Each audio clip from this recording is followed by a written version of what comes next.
Okay guys, so let me show you a couple of things that you should use in your flows in order to make more money and not make less money. The first thing that I want to show is the fact that when you turn off, let's say all of these emails are live. Let me just turn them live.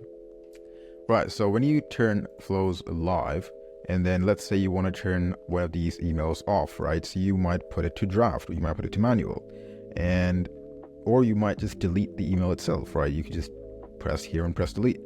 But the problem with that is that you are still going to lose a lot of your attribution, and a lot of times that attribution is important because you want the history of what your emails did in the past, and you want to compare their previous emails to your new emails, because most probably you're deleting this email or you're turning it off so that so that you can replace it with a better email. And so the best thing to do here is, instead of turning it to draft or setting it to draft or just deleting the email, what you want to do is set it to manual and then move it over at the end of your email, of your flow. And so what this does is basically it's going to preserve the attribution of the email itself, so that you can come back here and press show analytics, and you can check what the old email was doing and then what the new email was doing, right? So that's very important when you want to gather more data on your emails.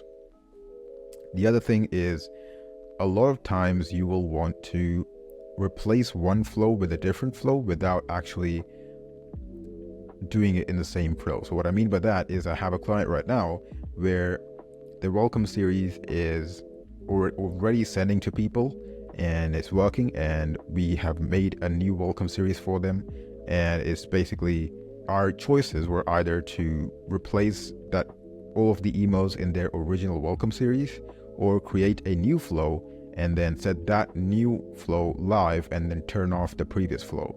But the problem, and it's obviously the second option is better, because then you can properly, you don't have to preserve the emails of the last one. You can just turn the entire flow off.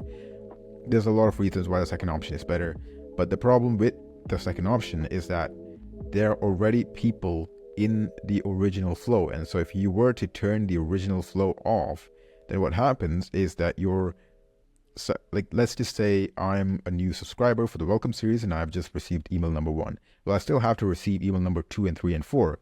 And if you just turn off the entire flow, then I'm not going to receive those emails, right? So you want to make sure that those who are in the flow right now still get the entire flow, but those who are not in the flow will get the new flows. How do you do that, right? So all of the new subscribers need to get the new flow. All of the old subscribers need to continue being in the original flow until they're out of that flow, and then that's over, right? So a very simple way to fix this is basically let's just say this is your new flow. Let's just say this is your old flow, right? So this is the old flow that you no longer want to use, right?